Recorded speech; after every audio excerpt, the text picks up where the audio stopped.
ও আমার জানেরা, ও আমার বিভাগের মা তারিরা, ও সোনা মানিকেরা, আল্লাহ নবী দিন দুনিয়ার বাদশাহ হাবিবুল্লাহ জনাবে মুহাম্মদুর রাসূলুল্লাহ সাল্লাল্লাহু আলাইহি ওয়াসাল্লাম নবী আমার মদিনা মসজিদে নববী শরীফে বসে আছে সাহাবায়ে কেরাম দিগকে নিয়ে আল্লাহ নবী ওয়াজ করছেন।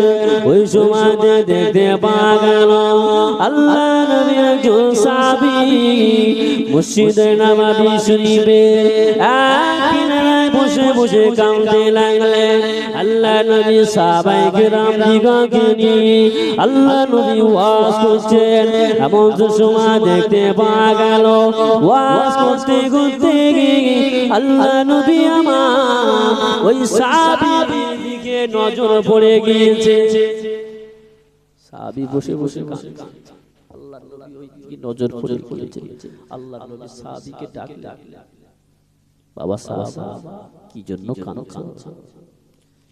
কি তোমার মনে দুঃখ? কে তোমাকে দুঃখ দিয়েছে? কেন আমি নবী আমাকে তোমার মনের কথা খুলে বলে বিশ্ব নবীকে বলে। কেমন মায়ার নবী, দয়ার নবী। সাহাবীটা ওই সময়তে বলতে লাগলেন, ইয়া রাসূলুল্লাহ, আমি দুনিয়ার জমিনে নামাজ পড়ি, রোজা করি, হজ করি, সমস্ত ইসলামে আহকাম হুকুম আহকাম সম্পূর্ণ সবকিছু মেনেছি করেছি, কিন্তু একটা জিনিস করতে পারলাম না, সুন্নাত আদায় করতে পারলাম না। একটা সুন্নতের কারণে, একটা সুন্নত যদি না মানার কারণে আল্লাহ পাক কি আমাকে জাহান্নামে দেবে? কি আল্লাহ পাক তার তার দয়া জান্নাত কি আমাকে দেবে? এজন্য আমি বসে বসে কাঁদছি। আল্লাহ বললেন, সাহাবী কি তোমার মনের কথা? কি এমন সুন্নাত তুমি সুন্নাত আদায় করতে পারোনি? আল্লাহ নবী